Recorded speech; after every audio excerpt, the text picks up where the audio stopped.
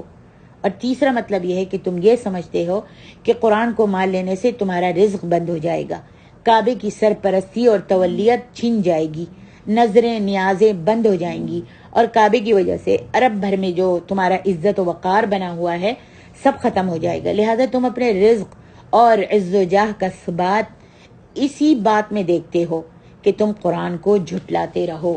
اللہ اکبر. امام مالک نے موطا میں